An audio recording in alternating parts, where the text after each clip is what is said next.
information. Yeah. And setting up a platform for me to write on. Yeah, okay. So Alhamdulillah Rabbil Alameen, we thank Allah subhanahu wa ta'ala for this way of life. For the fact that we are Muslims, definitely we would not have been able to guide ourselves into this way of life except Allah's mercy and wisdom that allow us to be Muslims. So therefore all praise belongs to Allah subhanahu wa ta'ala, the nourisher, the sustainer, the evolver and the molder and the shaper of all the worlds.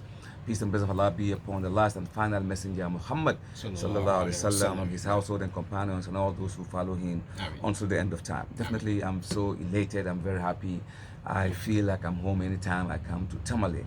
According to the Wikipedia and according to the sorting out of social media, including Facebook and WhatsApp, they always let me know where are my fans, where are they coming from, which part of the nation form majority of my fans. And believe me, believe it or not, majority of my listeners, majority of my fans actually come from Tamale. Yes, and even sometimes your Facebook Live will monitor. Absolutely. Yes, review. And so all over the world, people ask me, even when I was in America, what is Tamale? Who is that Tamale guys, man? They love you so much, this and that. So when I'm home in Tamale, when I come here, I feel home. So definitely, I came like 5 days ago or 6 days ago, and we've made a lot of a contribution. I saw some of your pictures flying, and then you were in the Tamale markets. Yes, I was exactly where to do I was just that. taking it easy, walking around. I want to socialize and mingle and see the vibe of the community. I want to be down to earth. I want to be close to the community because they are the one that make me whatever I call myself. So I have to give it back to them. So in walking in the midst of them, really give them that kind of it kind of inject more spirit of love amongst us. That is one of the trick that a lot of people don't seem to understand. So I like to do that, and definitely today what I have in front of me, I'm going to be it's going to be sort of like talking between us, we the Muslim, us. Let's just come home and talk about something that concerns us. And the Quran said, وَذَكِّرْ إِنَّ الذِّكْرَ تَنْفَعُ الْمُؤْمِنُونَ. Warn them, give them advice. Perchance that advice is going to be beneficial of them. A lot of times we know a lot of things that our shuyukhs have said many times on the mambar, in the masjid and all these kind of places, but sometimes we need to remind ourselves. So that's what the verse said. Remind them, O Muhammad, perchance that remindance will benefit them. And that is exactly what I'm going to be saying. And today, if you look at the Muslim community today, there is one ayah when Allah said, وَاخْتَسِمُوا بِحَبْلِ اللَّهِ جَمِيعًا وَلَا تَفَرَّقُوا. Hold on, all of you, to the rope of Allah and do not be divided. But somehow around the corner, that's exactly what is happening in the Muslim community. We have a lot of division. We have a lot of, each and every community, each and every group is trying to, hold on to, his area, his little clique and stuff like that. So therefore, we tend not to understand the meaning of waqtasimu bihablillahi jami'a. Hold on to the rope of Allah, and do not be divided. Islam actually began from a single, point, that is Makkah and Medina, and it's on to become what it is today. The Muslims definitely are a force to reckon with in the world that we live in today. But the only thing that we lose, I think, within the mix of Islam is the holding on of the Muslim. We allow a lot of things to happen within the community, and so therefore, we give chance to the Orientalists, those who otherwise don't have Islam at heart, to get into the cracks that we create ourselves, and they're causing a lot of harm to us. And so therefore, I'm going to be looking at that segment. But first of all, I would like to go to man himself. The Creator make mention of certain information about man himself. Sometimes we run around, we are, engulfed in the whole action. We don't seem to, kick back or stay back and look at the whole scenario and see where it's going. So Allah said in one surah, Surah Al-Tariq, وَالسَّمَاءِ وَالطَّارِقِ. Allah said, I swear by the heavens that contains a lot of stars. وَالسَّمَاءِ وَالطَّارِقِ وَمَا أَدَرَكَ مَا الطَّارِقُ. Then Allah asked a question again. What do you think about Al-Tariq? What do you even know, mankind, about the Tariq, the star that I'm talking about? Of course, we don't know anything about a star. He's Allah who created them, and He best know what it is more than us. And so therefore, He's asking us, I swear by the sun, by the moon, by the celestial bodies. Then Allah said, what do you even know about this celestial body? وَمَا أَدَرَكَ مَا الطَّارِقُ. Then Allah said, النَّجْمُ الثَّاقِبُ. This, I'm talking about the piercing brightness of the star. Stars plays a major role in our life, but we don't seem to know. النَّجْمُ الثَّاقِبُ. Then Allah said, إِن كُلُّ نَفْسٍ لَمَّا عَلَيْهَا حَافِظٌ. There is not a single human being that walk on earth except there is a guide some angels on his left and the right, Hafiz protecting and watching his action and writing and dictating each and every move that he made. What he said, how he smiled, whatever you do is being documented. In kullu nafsin lamma alayha hafiz. Then Allah said again, فَلْيَنْظُرُ الْإِنسَانِ مِمَّا خُلِقَ. Let man come to himself. Don't even go around and start looking about the creation of Allah, this and that. It's too big. Allah said, come home to yourself. فَلْيَنْظُرُ الْإِنسَانُ مِمَّا خُلِقَ. Let man look at how he was created. Then Allah said, خُلِقَ مِن مَاءٍ دَافِقٍ.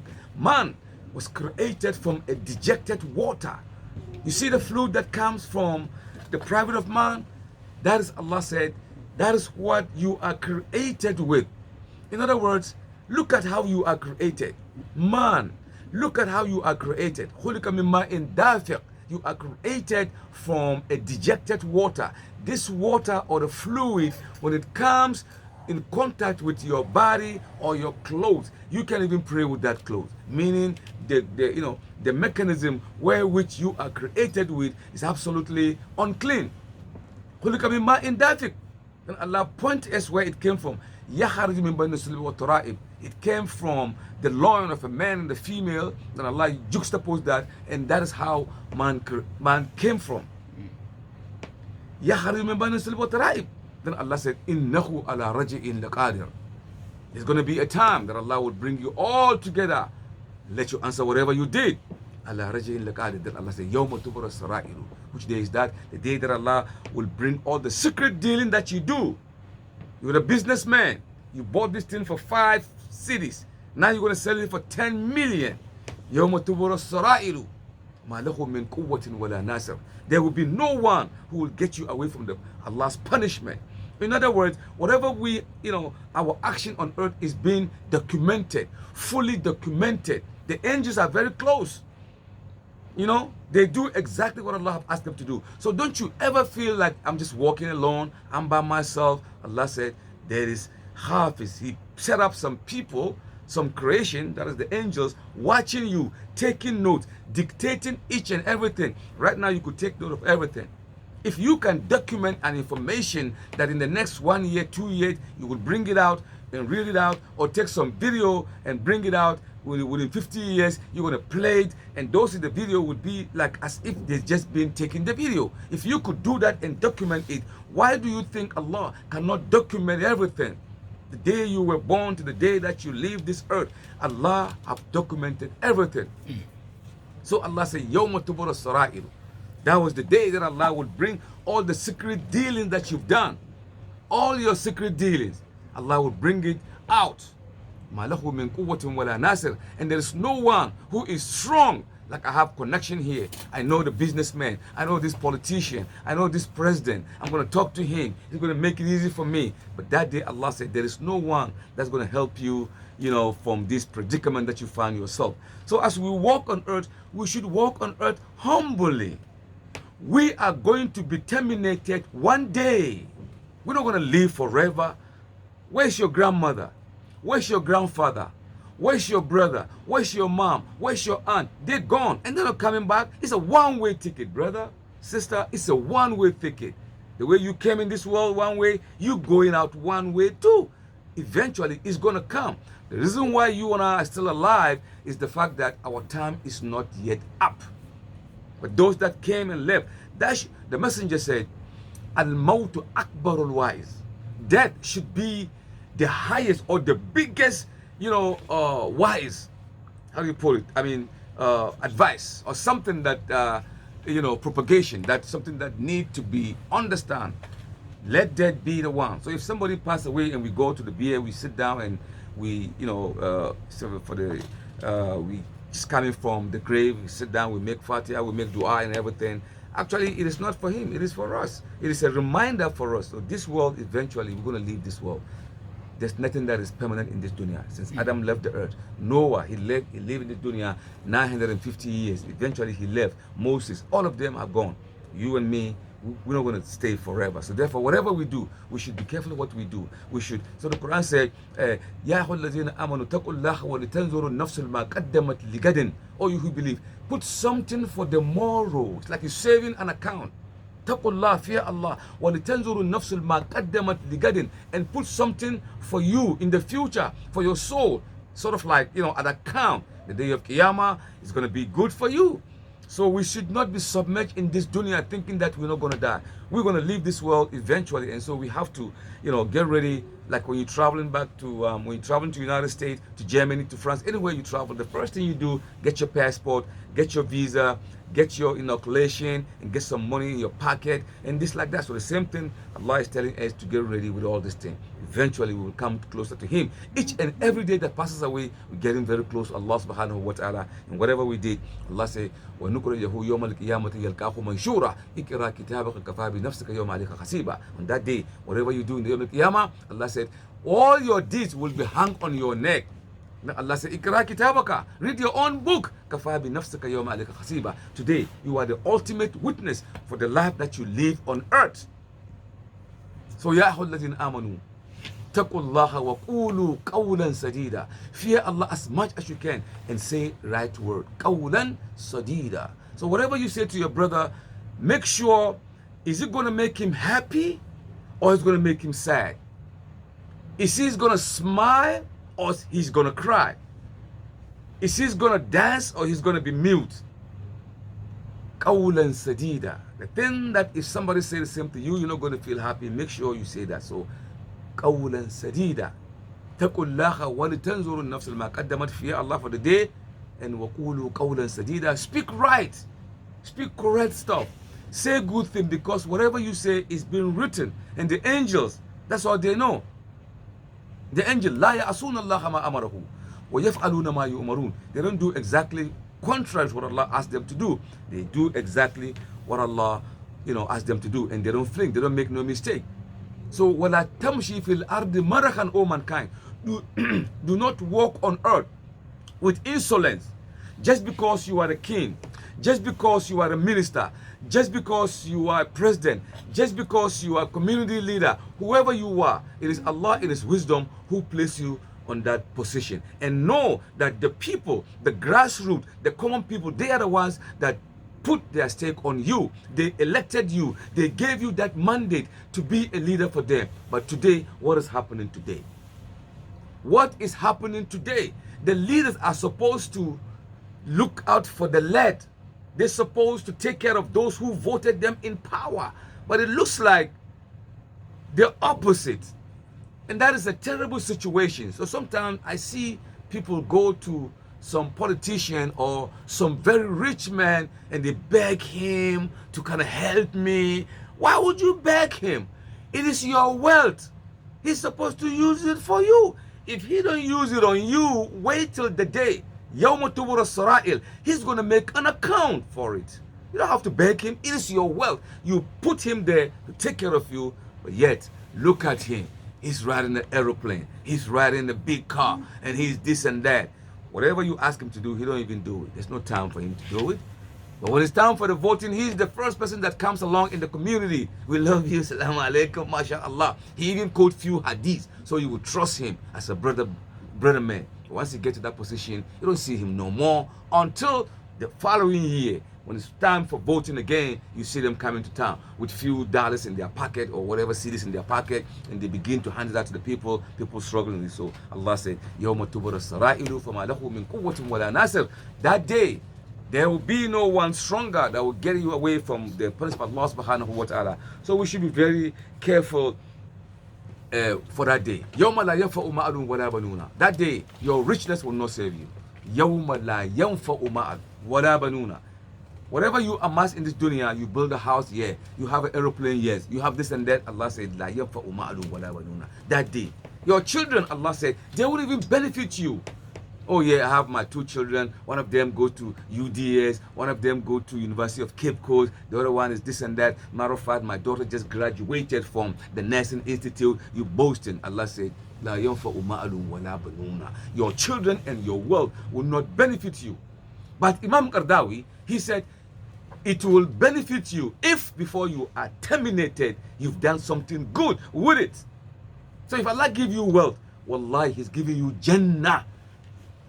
Don't let them beg you. You know where the poor people are. Go in the darkness of the day, of the night. Don't let them even see you. Go there, Hajia Mariam, here, give her something. You know this family is suffering.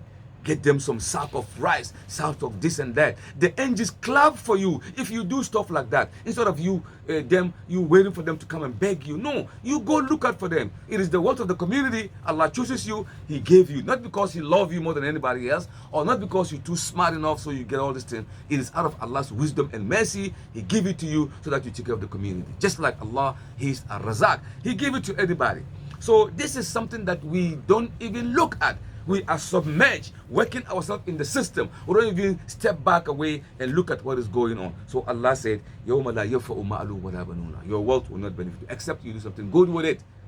You get sadaqat al-jariyah, perpetual, benefit once you go. You've built a masjid, you've made a well so people would get some water, or you've educated some people, or you write a book that people benefit from, or you make a CD or DVD people watch and they get nourished in terms of spirituality. All these things are sadaqat jariyah. You establish this thing before you die is better. And if your children, what is the guarantee that the wealth that you've amassed, your children one day they will remember you and pray over you? Do you have any guarantee that your children that you educated in the secular knowledge, forgetting the Islamic knowledge? Most of the time, that's what we do. We educate our children. Look, educate them as much as you can on both levels, especially the Islamic point of view. Educate them both. Give them both the dunya knowledge and the akhirah knowledge. They will work with it. But if you don't educate them on that aspect, once the way you die, you've gone away. Who's going to raise his hand and say, Allahumma rabbi rahamhuma kama rabbayani sagira? Oh Allah, have mercy on my parents the way they had mercy on me. You didn't teach them Islam. You didn't take them, but you take them to all the university. Once they come back home, they look different. They don't even act like they are Muslim because they feel they are superior over everything. Allah said, يَوْمَ لَا يَنْفَعُ مَالٌ وَلَا بَنُونَ إِلَّا مَنْ أَتَى اللَّهَ بِقَلْبٍ سَلِيمٍ, except the one that comes to Allah with a sound, beautiful, clear heart. If your heart is clear, your heart is sound, Allah does not look at you, okay, I'm from this king, I'm Fulani, or I'm Daban, or I am Mampursi, or I am Mosi. Allah does not look like. He doesn't look that. Or my grandfather is a king, therefore I came from that stock, because my lineage has kinship in me. Allah doesn't look like that. Allah, He look only into your heart. The heart, that's what Allah look. Allah don't care about your wealth, about your whatever, your pedigree, your race, your tribe. No, He look at what is the content of your heart. So Imam Ghazali, in his book Ihya Ulumuddin, he said that day Allah will not ask you which community did you live, but He will ask you how did you fare with your community. Allah will not ask you how many cars do you have, but He will ask you how many people along the way you give them a ride. Allah will not ask you how many clothes you have, but He will ask you how many people have you clothes along the line. How many people have you close along the line? So we have to be very careful with this dunya. The dunya is like Hollywood. Come, come, come. Once you go, it's like a mirage. You know the mirage? You see that all the time in the northern part of Ghana here, on Tamale Street, in the afternoon, like 1 o'clock. Once you're driving, along the street, you see a mirage. Sort of like a water on the street. Once you get there, there is no water. Then you see it again over there. That's a mirage. That's dunya. How's that dunya? Come. If you come here, it's come here. Or like that. Before you know, you waste your time in this dunya. We have to know that there is something that we have to do. So Allah said, لَقَدْ كَانَ لَكُمْ فِي رَسُولِ اللَّهِ أُسْوَةٌ حَسَنَةٌ. Indeed, in the person of Messenger Muhammad, a beautiful pattern of conduct that if you inculcate in your life, you will live like angels on the face of the earth. فَبِمَا رَحْمَةٍ مِّنَ اللَّهِ لِنْتَ لَهُمْ. Because of the mercy of Allah put in Muhammad, that's why Muhammad is behaving the way he's behaving, sallallahu alaihi wasallam. Then Allah warned him, وَلَوْ كُنْتَ فَزًّا غَلِيظَ الْقَلْبِ, O Muhammad. Had it been you were harsh to the people around you, you showing off and pomposing around them, لَنْ فَضْلُوا مِنْ حَوْلِكَ, the Sahaba will run away from you. Therefore, فَأَفُ عَنْهُمْ, overlook their shortcoming. وَاسْتَغْفِرُ لَهُمْ, seek Allah's forgiveness from them. وَشَاوِرْهُمْ فِي الْأَمْرِ, let them be part and parcel of whatever is happening in the community. Ask them for the advice. I can give you the advice, but no. وَشَاوِرْهُمْ فِي الْأَمْرِ, let them feel like they are part of it. Don't do it alone. I can give it to you, but I want them to be part of it too. وَشَاوِرْهُمْ فِي الْأَمْرِ. Then Allah says, فَإِذَا أَزَمْتَ, once you come to conclusion as to which course you want to take, فَتَوَكَّلْ عَلَى اللَّهِ, then you depend on me, then I will be your guide. So definitely this dunya, wallahi, Islam is a merciful religion. But today you see a lot of atrocities being committed by Muslims. So I say, if you remove the Muslims away from Islam, underneath you find pristine, pure, clean, sober Islam. The problem is us. Most of the time, we put a lot of culture in our midst. I was in Kumasi, wallahi, my brother. A sister came to me early in the morning around 7 o'clock. Wallahi, wallahi, wallahi. She know I'm in town and she come to greet me. But when she came, she was all covered. I can't even see her face. That's not how to do niqab or hijab. No, she was covered like something is wrong. So when she said, Assalamu alaikum. I said, wa alaikum assalam. She said, Sheikh, I've come with a problem. With a problem? What is it? Then she removed her veil. You know what I see? Her eye is bulged like this, like a ball. This part. What happened? I got so scared. What happened to you? My husband beat me up. Subhanallah. With his legs. And kicking her. With his legs. Beating her up until her face was blue. Like this. I couldn't eat that day. I couldn't eat that day. That's your wife. That is your wife whom you've taken her in the name of Allah. For, you know, وَمِنْ آيَاتِهِ أَنْ خَلَقَ لَكُم مِّنْ أَنفُسِكُمْ أَزْوَاجًا. Among the beautiful signs of Allah is that He created you and He gave you a mate. You're the same human being, but you look different. That is the sign of Allah. وَمِنْ آيَاتِهِ أَنْ خَلَقَ لَكُم مِّنْ أَنفُسِكُمْ أَزْوَاجًا. Then Allah said, لِتَسْكُنُوا إِلَيْهَا, so that you will live in tranquility. Then Allah said, وَجَعَلَ بَيْنَكُمُ مَوَدَّةً. I established love in between you. وَرَحَمَةً at the end. See the wisdom. وَجَعَلَ بَيْنَكُمْ مَوَدَّةً وَرَحَمَةً. I place love, because the wisdom is, if you see a beautiful woman, what do? Do you go say, Assalamu alaikum, I have mercy on you? No. I love you. She look beautiful. She got that you know, pow, pow, pow, pow kind of look. You know what I'm saying? Like a bottleneck thing. She got everything in place. She look beautiful. So Allah said, وَجَعَلَ بَيْنَكُمْ مَوَدَّةً. I'm the one that put love in between your heart, so you will love yourself.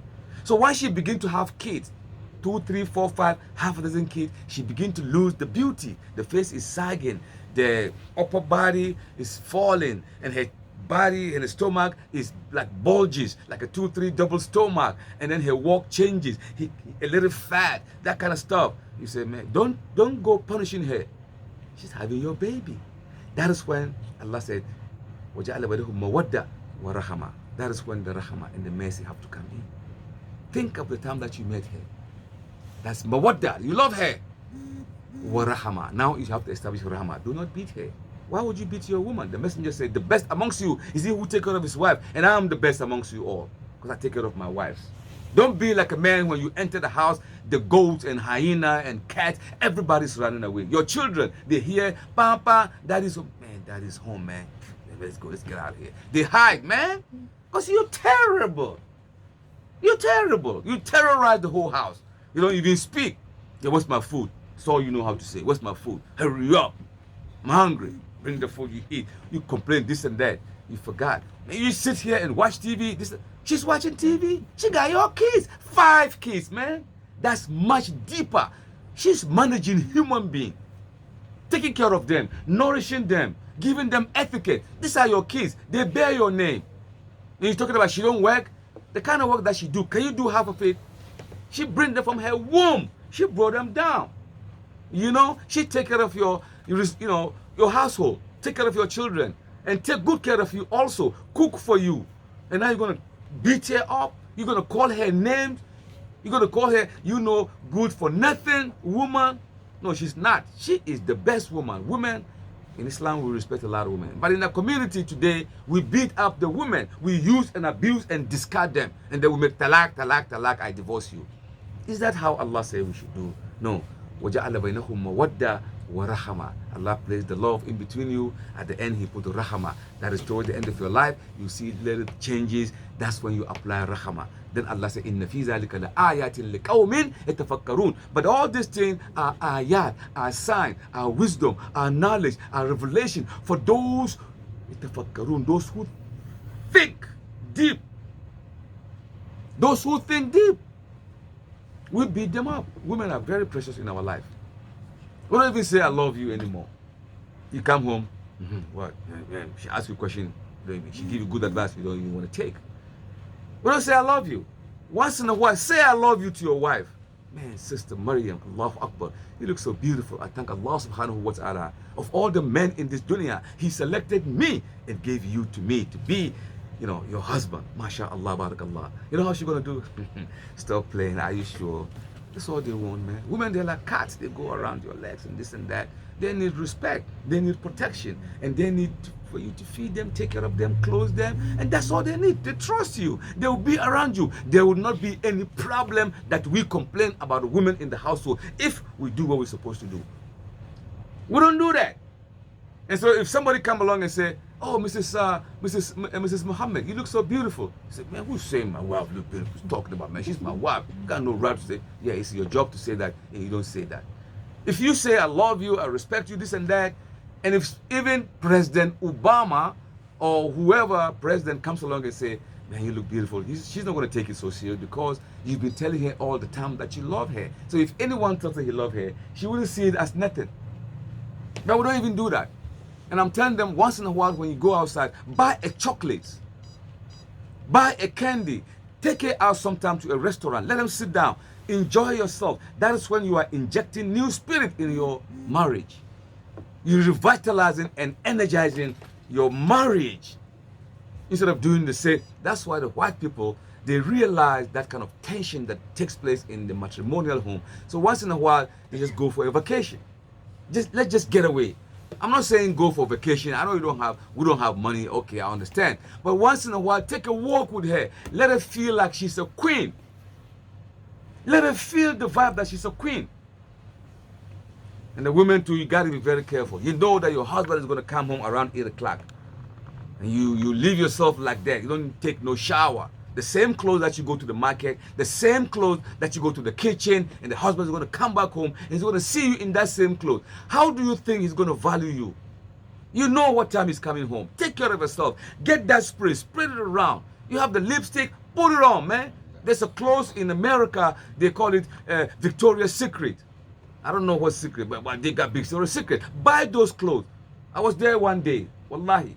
I was there in Victoria's Secret shop one day. I saw some drawers for women, but it's just like it's torn. Is it torn or not torn? I don't even know how they wear that. But that's the trend. So my friend said, man, buy it to your missus. I said, man, this is rag. It cost like $200, man. Rag. So I bought one. I gave it to my wife. I didn't give it to her. I went to the bed. She was in the bathroom and I put it on the bed and this and that. She said, when I came, she said, what is that? I said, man, you know what I'm talking about. Put it on, man. She put it on. I was jumping. I was doing break dancing that day, man. She got it on and slow, beautiful. The same thing that you go and see outside, she could do the same thing. She could do the same thing. They look more beautiful, more pure than the other women that you look. They don't take no shower very well. They pee, they don't clean themselves. Our women are beautiful, they clean themselves. So women learn to do all this kind of thing. Your man will never go outside and look outside. Never would he. And you, the man, also, anytime she bring you the food, even though it's not, you don't like it so much, what you got to do, even if it doesn't taste right, just swallow it down. It tastes good, Just act like it tastes good. The time that she put on in the kitchen, she got all this time that she put in the kitchen.